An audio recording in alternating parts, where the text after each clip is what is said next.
If you're not getting the grades you want in school, you may think it's because you're not putting in enough effort. After all, working harder should yield better results, right? For many students, the issue isn't actually a lack of effort. Rather, it's the way most pre-med and medical students study that is highly ineffective and ultimately holding them back. We'll separate fact from fiction, explore the scientific research, and give you actionable advice that you can follow. Dr. Jabal, MedSchoolInsiders.com. As an MCAT and USMLE tutor, I've seen firsthand how impactful it can be for a student to make the switch from commonly used, ineffective study methods to evidence-based, effective study methods. Ultimately, you've probably heard others suggest a variety of study methods, some of which are contradictory to one another. For that reason, it's important to practice some judgment and critical thinking of your own when sifting through the advice. I like to look at a few key elements. First, is the information I'm receiving backed by evidence? That being said, not all evidence is created equal, and I've even gone over how you can assess the strength of a research study in a previous video. Additionally, not every question you have has been addressed with sound scientific research. So if your question isn't adequately addressed by the scientific research, you'll need to keep in mind some other factors. Which brings us to the second point, credentials. I don't mean the person needs a PhD or an MD after their name, although that certainly helps. If the person giving advice wasn't able to achieve the results themselves that they are promising you, then where is their authority on the matter? I personally scored in the 99.9th percentile on my MCAT, or the 100th percentile for the statistically illiterate, and I hit the high 260s on my USMLE. And third, what is the potential upside and downside from following the advice? I'm unlikely to eat mysterious foods or take radical supplements because there is potentially a large downside with relatively limited upside. However, I'm more willing to experiment with my own study methods or productivity strategies since the downside would be relatively limited. That being said, I would not start a new sleep routine just 1 week before my MCAT, as that is higher risk. In investing, we call this phenomenon asymmetric risk. You want to take risks when the potential upside or gain is significantly larger than the potential downside or loss. Knowing that, let's dive into the 5 most common mistakes students make while studying. The first mistake is misunderstanding the utility and balance of comprehension and memorization. Recently, there seems to be an attack on memorization with the idea that comprehension and understanding is all you need. This is idiotic advice that does more harm than good. Like most things in life, the truth is somewhere in the middle. In certain subjects, particularly medicine, memorization actually becomes increasingly important. Comprehension and memorization are not an either-or proposition. You need to use both in harmony to ultimately get the best grades and be the best doctor. On one end of the spectrum, you have students who try to create flashcards and memorize every single fact. These students need to focus more on creating a mental scaffolding of comprehension before they start filling in the small details. On the other end of the spectrum, self-proclaimed study experts say memorizing is bad and not to use flashcards, pushing a silly agenda that by simply understanding the concepts deeply, you'll never have to memorize a fact again.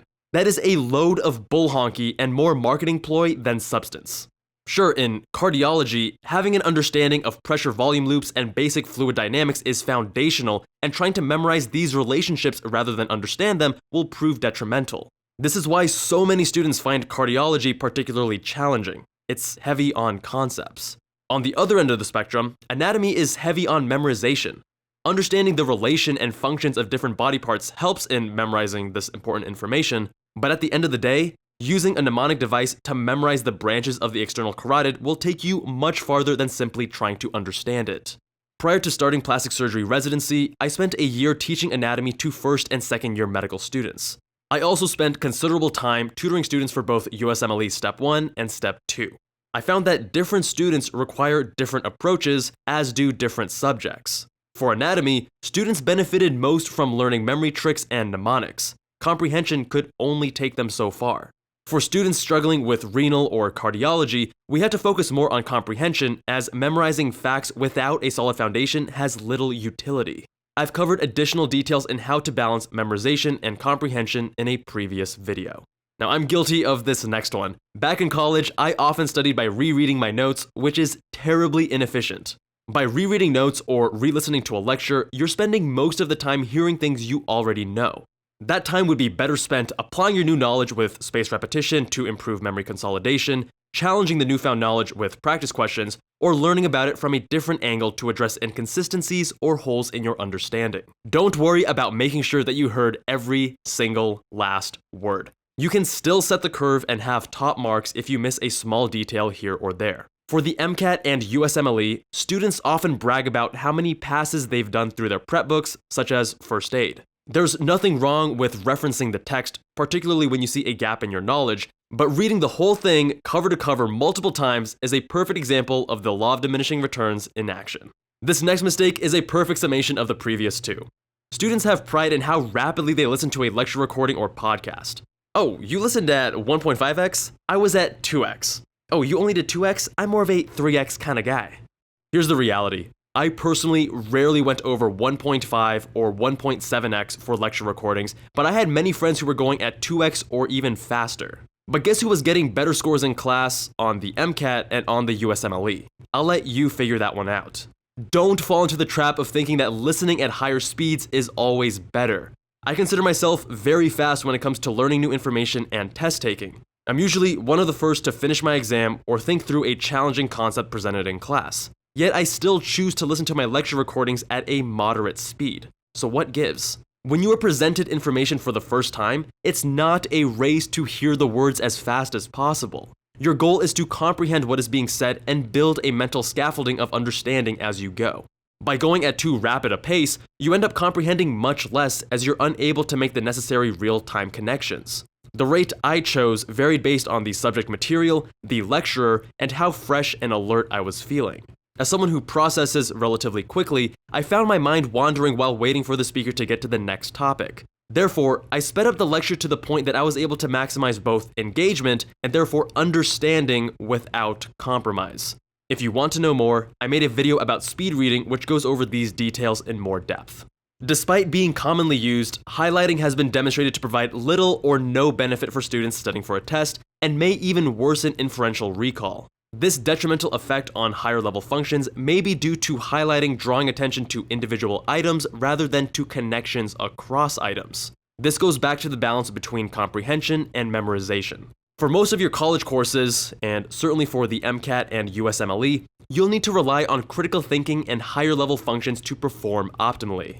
Skip the highlighting and opt for flashcards, the Feynman technique, or other active learning methods instead. Which brings us to the last and final mistake, not using active learning study methods.